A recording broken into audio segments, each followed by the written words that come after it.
Chapitre 43. Le vendredi avant l'entrée à Jérusalem. Jésus et Judas de Kériote. Vous pouvez aller, comme bon vous semble, où vous désirez. Aujourd'hui, je reste ici avec Judas et Jacques. Les femmes disciples doivent venir, dit Jésus à ses apôtres rassemblés autour de lui sous le portique de la maison. Et il ajoute: faites en sorte pourtant d'être tous ici avant le coucher du soleil, et soyez prudents, cherchez à passer inaperçus pour éviter des représailles sur vous. Oh, moi je reste, vraiment. Que ferais-je à Jérusalem? Dit Pierre. Thomas dit: moi, j'irai au contraire. Mon père m'attend certainement. Il veut offrir le vin. C'est une vieille promesse, mais tenue comme toujours, car mon père est un homme honnête. Vous verrez quel vin au banquet pascal.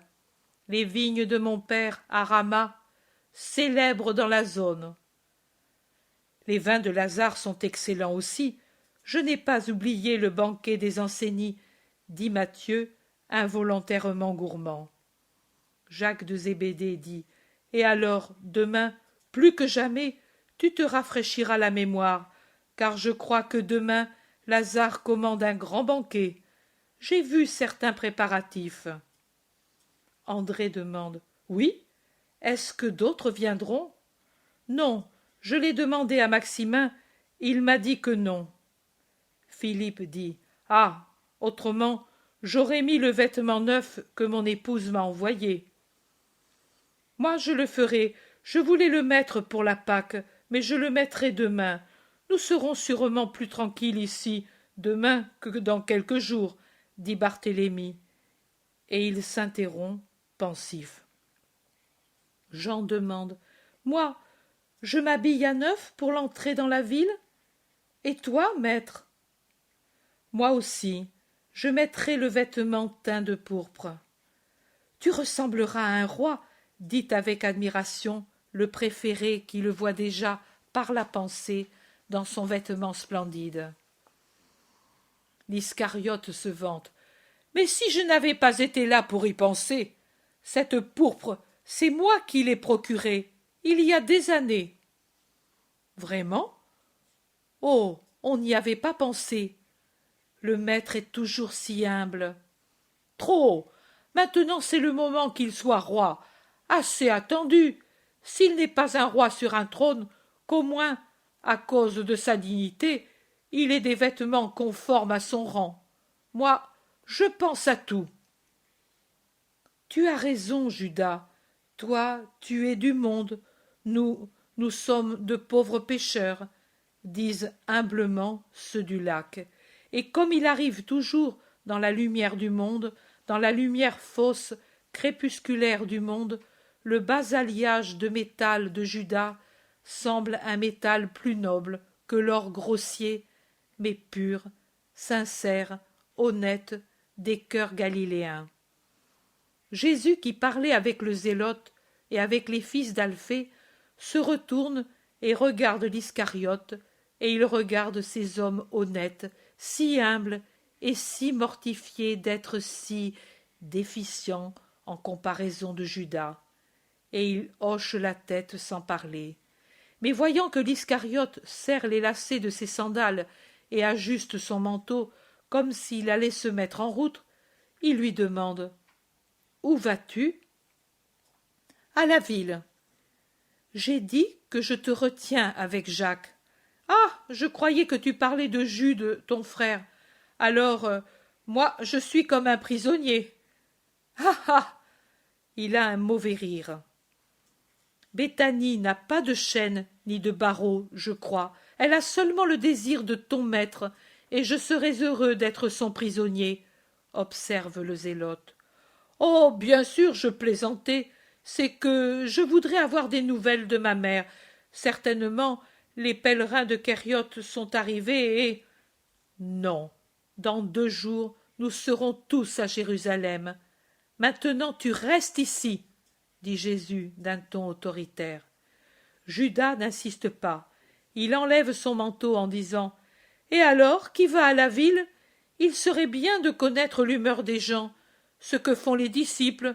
Je voulais aussi aller pour me rendre compte auprès des amis. Je l'avais promis à Pierre. Peu importe, reste ici. Rien n'est nécessaire de ce que tu dis. Rien n'est strictement nécessaire. Mais si Thomas y va, Jean interrompt. Maître, moi aussi je voudrais aller, car je l'ai promis, moi aussi. J'ai des amis chez Anna, et tu irais là, mon fils? Et s'ils te prennent? Demande Salomé qui s'est approchée. S'ils me prennent? Qu'ai-je fait de mal? Rien. Je ne dois donc pas craindre le Seigneur. Par conséquent, même s'ils me prennent, je ne craindrai pas. L'Iscariote dit pour l'effrayer. Oh, le lionceau fanfaron! Tu ne trembleras pas? Mais tu ne sais pas comme ils nous haïssent? C'est la mort, sais-tu, s'ils nous prennent? Et toi alors, pourquoi veux-tu y aller? As-tu l'impunité par hasard? Qu'as-tu fait pour l'avoir? Dis-le-moi, et je le ferai. Judas fait un geste de peur et de colère, mais il est si limpide le visage de Jean que le traître se rassure. Il comprend qu'il n'y a pas de piège ni de soupçon dans ses paroles, et il dit « Je n'ai rien fait, mais j'ai quelques bons amis auprès du proconsul, et donc… » Thomas exhorte « Bien, qui veut venir, qu'il vienne, puisqu'il ne pleut plus. On perd du temps ici, et à Sexte, peut-être, il pleuvra de nouveau. Que celui qui veut venir se dépêche. » Jean demande « J'y vais, maître ?» « Va. » Judas dit « Voilà, toujours la même chose. Lui, oui, les autres, oui, moi, non.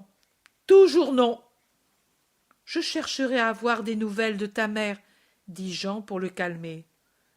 Le zélote dit « Et moi aussi, je viens avec toi et Thomas. » Et il ajoute « Mon âge sera un frein pour les jeunes, maître, et je connais bien ceux de Kérioth. Si j'envoie quelqu'un, je vais le trouver. Je t'apporterai des nouvelles de ta mère, Judas. Sois bon, sois tranquille. C'est Pâques, Judas. Tous nous sentons la paix de cette fête, la joie de cette solennité. Pourquoi veux-tu être, toi seul, toujours si inquiet, si sombre, mécontent, sans paix? Pâques, c'est le passage de Dieu. Pâques, c'est pour nous, Hébreux, la fête de la libération d'un joug dur. Nous en a libérés Dieu très haut. Maintenant, comme on ne peut pas répéter l'événement ancien, il reste son symbole individuel. Pâques, libération des cœurs, purification, baptême, si tu veux, avec le sang de l'agneau, pour que les forces ennemies ne fassent plus de mal à celui qui en a la marque. C'est si beau de commencer l'année nouvelle par cette fête de purification, de libération, d'adoration à Dieu notre Sauveur. Oh, excuse-moi, maître, j'ai parlé quand j'aurais dû me taire, car tu es ici pour corriger nos cœurs. L'Iscariote irascible dit « C'est ce que je pensais, moi aussi, Simon, exactement la même chose, que maintenant j'ai 2 maîtres au lieu d'un, et cela me paraissait trop. » Pierre. Oh, Pierre, cette fois ne peut se contenir, et il décoche. « Et si tu n'en finis pas, bientôt, tu vas en avoir un 3e, et ce sera moi, et je te jure que j'aurai des arguments plus persuasifs que des paroles. » Tu lèverais la main sur un compagnon, après tant d'efforts pour tenir au fond le vieux Galiléen? Ta vraie nature revient donc à la surface? Elle ne vient pas à la surface, elle a toujours été claire en surface. Je n'use pas de feinte, moi, mais c'est que pour les ânes sauvages comme toi, il n'y a qu'un argument pour les dompter, les coups. Tu devrais avoir honte d'abuser de sa bonté et de notre patience. Viens, Simon, Viens, Jean. Viens, Thomas. Adieu, maître. Je m'éloigne moi aussi, car si je reste. Non, vive Dieu, c'est que je ne me retiens plus. Et Pierre saisit son manteau qui était sur un siège et se le met en toute hâte, si agité qu'il ne voit pas qu'il met le haut en bas. Et Jean doit l'avertir de l'erreur et l'aider à s'habiller comme il faut. Et il s'éloigne brusquement en frappant le sol de son pied pour décharger un peu de sa colère. Il semble un petit taureau emballé.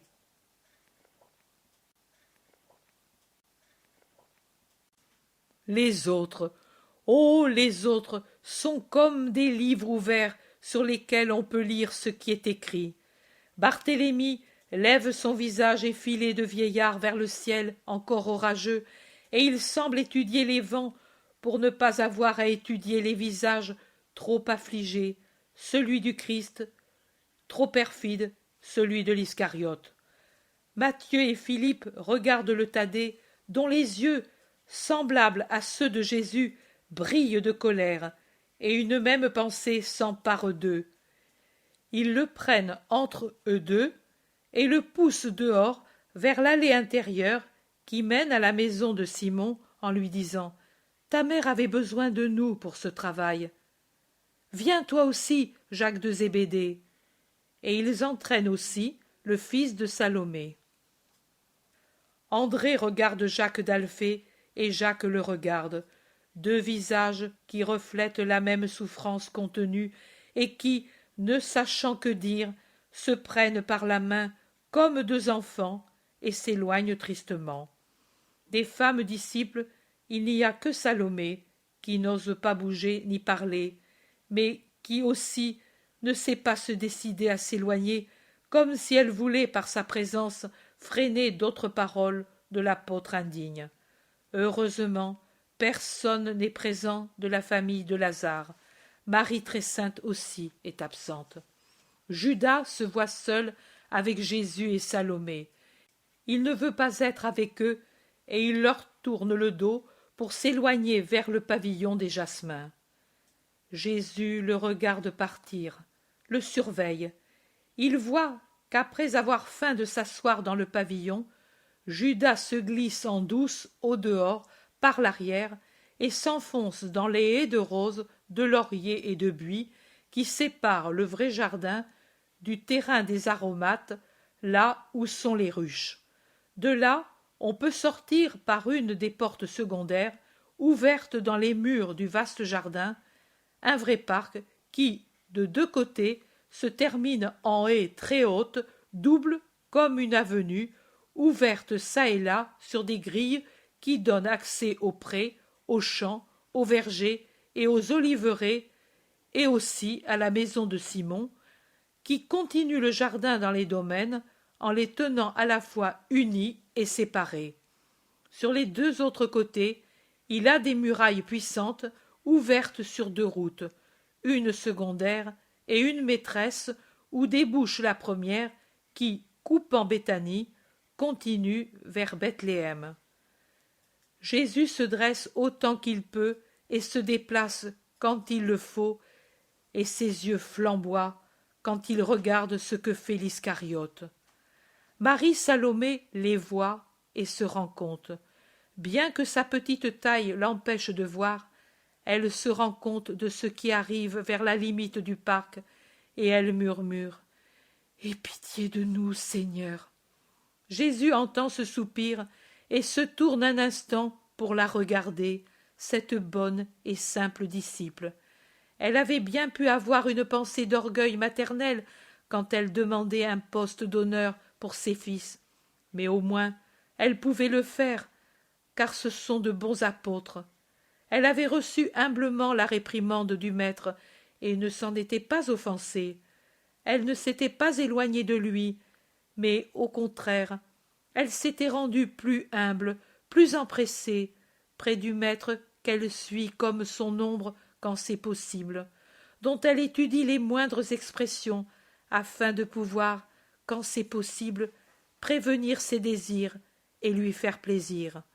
Et maintenant encore, la bonne et humble Salomé cherche à consoler le maître, à apaiser le soupçon qui le fait souffrir, en disant « Tu vois, il ne va pas loin, il a jeté là son manteau et ne l'a pas repris. Il va aller à travers les prés exhaler son humeur. » Jamais Judas n'irait en ville sans être tout à fait en tenue. Il y irait même nu s'il voulait y aller. Et en effet, regarde, viens ici. Oh, il cherche à ouvrir la grille, mais elle est fermée. Il appelle un serviteur du rucher. Jésus crie à haute voix. Judas, attends-moi, je dois te parler. Et il va s'éloigner. Salomé supplie. Par charité, Seigneur, je vais appeler Lazare. Ta mère, ne va pas seule. Jésus, tout en marchant rapidement, se retourne un peu et dit « Je t'ordonne de ne pas le faire. Tais-toi, au contraire, avec tout le monde. Si on me demande, je suis sorti avec Judas pour une course brève.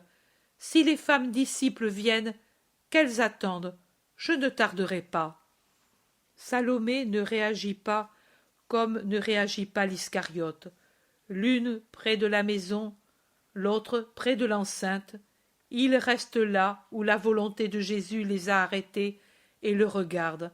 L'une s'éloigner, l'autre venir. Ouvre la porte, Jonas. Je sors un moment avec mon disciple, et si tu restes à cet endroit, ce n'est pas nécessaire que tu la refermes derrière nous. Je serai bientôt de retour, dit-il avec bonté au serviteur paysan qui était resté interdit avec la grosse clé dans les mains. La petite porte, une lourde porte de fer, grince quand on l'ouvre comme grince la clé pour faire jouer la serrure. « Porte qui s'ouvre rarement, » dit le serviteur en souriant. « Eh, tu t'es rouillé. Quand on reste oisif, on se gâte. La rouille, la poussière, les gamins, c'est comme pour nous quand nous ne travaillons pas autour de notre âme. » Bravo, Jonas, tu as eu une sage pensée. Beaucoup de rabbis te l'envieraient. Oh, ce sont mes abeilles qui me les suggèrent. Et tes paroles, vraiment, ce sont tes paroles. Mais ensuite, même les abeilles me les font comprendre, car rien n'est sans voix quand on sait comprendre, et je me dis, si elles, les abeilles, obéissent à l'ordre de celui qui les a créées, et ce sont des bestioles dont je ne puis savoir où elles ont le cerveau et le cœur, moi qui ai cœur, cerveau et esprit, et qui entends le maître, ne dois-je pas savoir faire ce qu'elles font, et travailler toujours, toujours, pour faire ce que le maître dit de faire, et rendre ainsi mon esprit beau, clair, sans rouille, sans boue, sans paille, mise dans le mécanisme par les esprits infernaux, et aussi les pierres et autres pièges? Tu parles vraiment bien. Imite tes abeilles, et ton âme deviendra un riche rucher rempli de vertus précieuses, et Dieu viendra s'y complaire. Adieu, Jonas, la paix soit avec toi. Il met la main sur la tête grisonnante du serviteur qui se tient penché devant lui, et il sort sur la route pour aller vers des prés de trèfle rouge, beaux comme des tapis épais, verts et cramoisis. Sur eux, les abeilles volent de fleur en fleur, étincelles bourdonnantes. Quand ils sont assez loin de l'enceinte pour que personne qui se trouverait dans le jardin de Lazare ne puisse entendre un mot, Jésus dit « Tu as entendu ce serviteur? C'est un paysan. C'est déjà beaucoup s'il peut lire quelques mots. » Et pourtant, ces paroles auraient pu être sur mes lèvres sans que ma parole de maître parût sotte. Il sent qu'il faut veiller pour que les ennemis de l'esprit ne gâtent pas l'esprit. Moi, c'est pour cela que je te garde près de moi, et tu me hais à cause de cela. Je veux te défendre d'eux et de toi-même. et tu me hais. Je te fournis le moyen de te sauver, tu peux le faire encore, et tu me hais. Je te le dis encore une fois, éloigne-toi, Judas, va au loin, n'entre pas à Jérusalem. Tu es malade. Ce n'est pas un mensonge de dire que tu es si malade que tu ne peux pas participer à la Pâque. Tu feras la supplémentaire. Il est permis par la loi de faire la Pâque supplémentaire quand la maladie ou autre grave raison empêche de faire la Pâque solennelle. Je prierai Lazare, c'est un ami prudent et il ne te demandera rien, de te conduire aujourd'hui même au-delà du Jourdain. Judas répond: Non, je t'ai dit de nombreuses fois de me chasser. Tu n'as pas voulu. Maintenant, c'est moi qui ne veux pas. Tu ne veux pas. Tu ne veux pas te sauver. Tu n'as pas pitié de toi-même, pas pitié de ta mère. Tu devrais me dire: Tu n'as pas pitié de moi. Tu serais plus sincère. Judas, mon malheureux ami, ce n'est pas pour moi que je t'en prie, c'est pour toi que je t'en prie. Regarde, nous sommes seuls, toi et moi seuls. Tu sais qui je suis, je sais qui tu es. C'est le dernier moment de grâce qui nous est encore accordé pour empêcher ta ruine. Oh, ne ricane pas ainsi sataniquement, mon ami. Ne te moque pas de moi comme si j'étais fou parce que je dis ta ruine et non la mienne. La mienne n'est pas une ruine. La tienne, si. Nous sommes seuls, toi et moi, et au-dessus de nous, il y a Dieu. Dieu qui ne te hait pas encore. Dieu qui assiste à cette lutte suprême entre le bien et le mal qui se disputent ton âme. Au-dessus de nous, il y a l'Empyrée qui nous observe, cet Empyrée qui bientôt se remplira de saints. Déjà, ils tressaillent d'avance dans le lieu où ils attendent, parce qu'ils sentent venir la joie. Judas, parmi eux, il y a ton père. C'était un pécheur, il n'y est pas. C'était un pécheur, mais pas un damné. La joie s'approche donc aussi de lui. Pourquoi veux-tu lui donner une douleur dans sa joie? Il est hors de la douleur, il est mort. Non, il n'est pas hors de la douleur de te voir toi coupable, toi. Oh, ne m'arrache pas ce mot. Mais oui, dis-le. Moi je me le dis depuis des mois. Je suis damné, je le sais. Rien ne peut plus changer. Tout, Judas, je pleure. Les dernières larmes de l'homme, tu veux donc les faire gémir, toi? Judas, je t'en prie, réfléchis, ami. À ma prière acquiesce le ciel. Et toi, me laisseras-tu prier en vain? Réfléchis qui est devant toi. En prière, le Messie d'Israël, le Fils du Père. Judas, écoute-moi. Arrête-toi tant que tu le peux. Non. Jésus se couvre le visage de ses mains et se laisse tomber au bord du pré.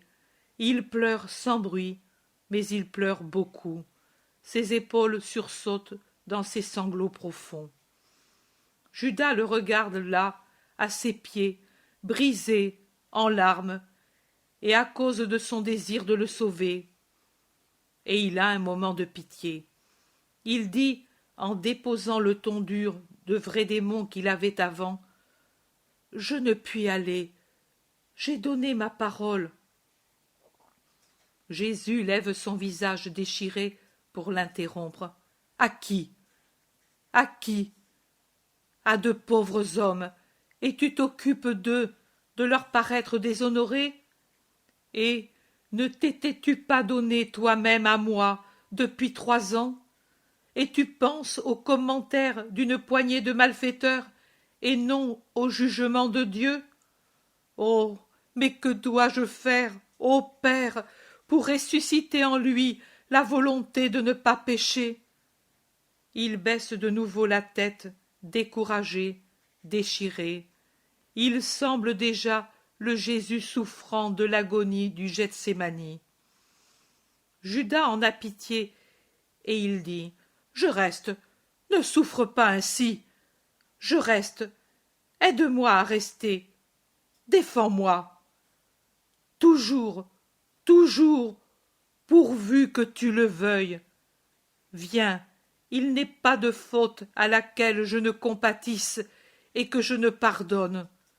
Dis, je le veux, et je t'aurai racheté. Se relevant, il l'a pris dans ses bras.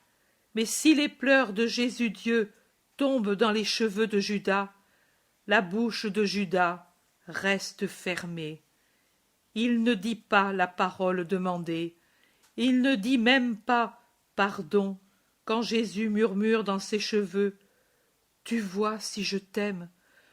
J'aurais dû te faire des reproches. Je t'embrasse. J'aurais le droit de te dire: Demande pardon à ton Dieu. Et je te demande seulement d'avoir le désir du pardon. Tu es si malade. On ne peut demander beaucoup à quelqu'un qui est très malade. À tous les pécheurs qui sont venus me trouver, j'ai demandé le repentir absolu pour pouvoir leur pardonner. À toi, mon ami, je demande seulement le désir de te repentir, et puis, moi, j'agirai. Judas se tait. Jésus le laisse aller. Il dit: Reste au moins ici jusqu'au lendemain du sabbat. Je resterai. Revenons à la maison. On va remarquer notre absence. Peut-être les femmes t'attendent. Elles sont meilleures que moi, et tu ne dois pas les négliger à cause de moi. Tu ne te rappelles pas la parabole de la brebis égarée? C'est toi, celle-là. Elles, les disciples, ce sont les bonnes brebis enfermées au bercail. Elles ne sont pas en danger, même si je cherche ton âme toute la journée pour la ramener au bercail. Mais oui, voilà, je reviens au bercail, et je vais me renfermer dans la bibliothèque de Lazare pour lire. Je ne veux pas qu'on me dérange. Je ne veux rien voir, ni rien savoir. Ainsi, tu ne me soupçonneras pas toujours, et si quelque chose de ce qui arrive est rapporté au Sanhédrin, tu devras chercher les serpents parmi tes préférés. Adieu. J'entre par la grille principale. Ne crains pas, je ne m'enfuis pas. Tu peux venir vérifier quand tu veux. Et tournant le dos, il s'en va à grands pas. Jésus, altesse blanche dans son vêtement de lin, au bord du pré vert rouge, lève les bras vers le ciel serein, lève son visage tout affligé, et lève son âme vers son Père en gémissant. Ô mon Père, et pourras-tu peut-être m'accuser d'avoir laissé quelque chose capable de le sauver? Tu sais que c'est pour son âme, non pour ma vie, que je lutte pour empêcher son crime. Père, mon Père, je t'en supplie, hâte l'heure des ténèbres, l'heure du sacrifice, car il est pour moi trop atroce de vivre près de l'ami qui ne veut pas être racheté. La plus grande douleur. Et Jésus s'assoit dans le trèfle touffu, élevé, très beau. Il incline la tête sur ses genoux relevés et enserrés de ses bras, et il pleure. Oh, je ne puis voir ses pleurs. Ils rappellent déjà trop ceux du Gethsémani, en désolation, en solitude, en persuasion que le ciel ne fera rien pour le consoler, et qu'il devra souffrir cette douleur, et cela me fait trop mal. Jésus pleure longuement dans l'endroit solitaire, silencieux. Témoins de ses pleurs les abeilles d'or, le trèfle odorant qui remue lentement sous le souffle du vent d'orage, et les nuages qui au début du matin étaient comme un léger filet sur le ciel bleu, et qui maintenant se sont épaissis, obscurcis, amoncelés, annonçant qu'il va pleuvoir de nouveau.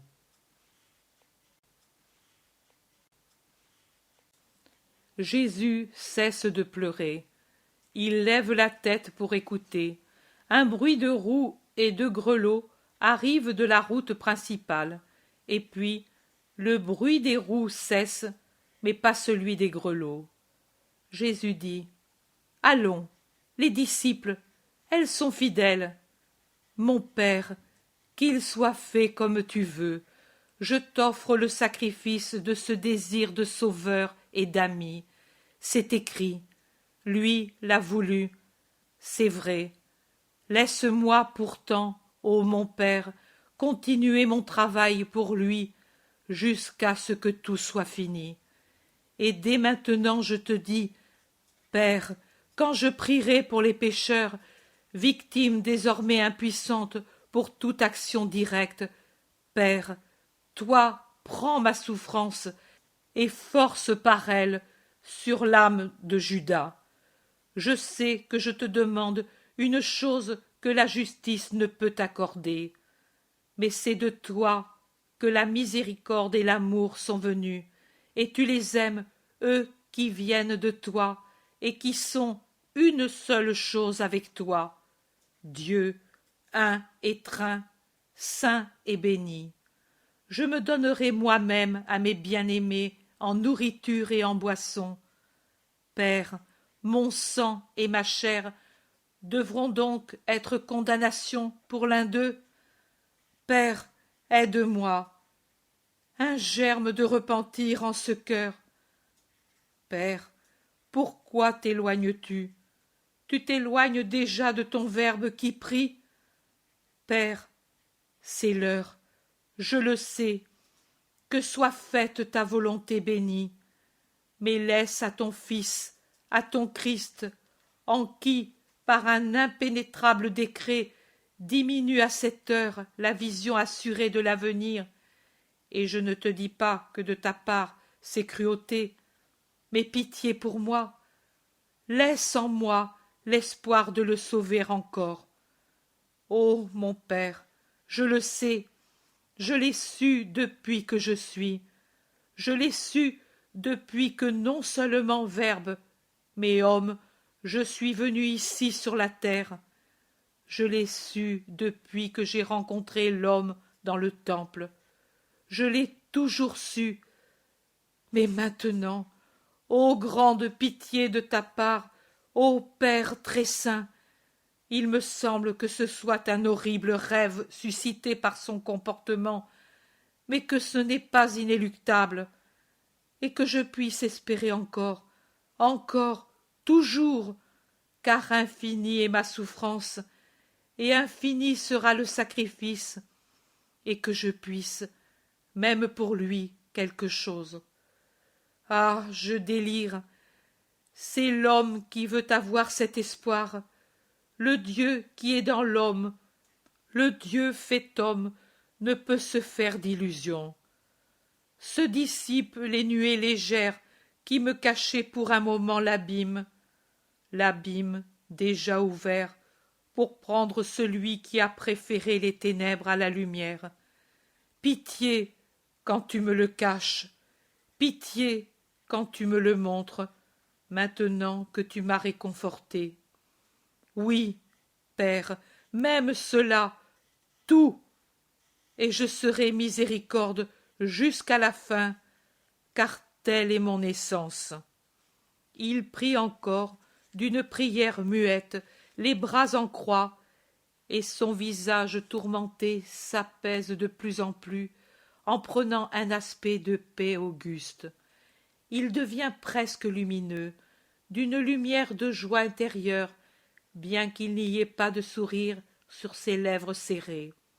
C'est la joie de son esprit en communion avec le Père qui passe hors des voiles de la chair et efface les marques que la douleur a creusées et peintes sur le visage amaigri et spiritualisé qui est venu de plus en plus au maître à mesure qu'il est entré dans la douleur et qu'il s'est approché du sacrifice.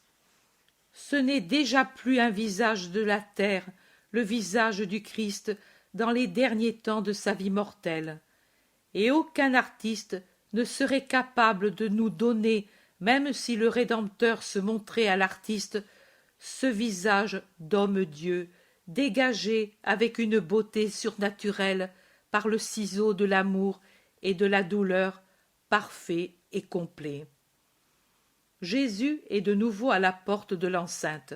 Il entre, la ferme avec le verrou, et il s'avance vers la maison. Le serviteur de tout à l'heure le voit et court lui prendre la grosse clé que Jésus a dans les mains. Il avance et rencontre Lazare. « Maître, les femmes sont venues. Je les ai faites entrer dans la salle blanche, car dans la bibliothèque, il y a Judas qui lit et qui est souffrant. » « Je le sais. Merci pour les femmes. Sont-elles nombreuses ? » Jeanne, Nick, Élise et Valéria, avec Plotina, et une autre amie ou affranchie, je ne sais, qui a nom Marcella, et une vieille femme qui dit qu'elle te connaît, Anne de Méron, et puis Analia, et avec elle une autre jeune fille qui s'appelle Sarah. Ta mère et les sœurs sont avec les femmes disciples. Et ces voix enfantines? Anne a amené ses petits-enfants, Jeanne ses enfants, Valéria la sienne. Je les ai conduits dans la cour intérieure.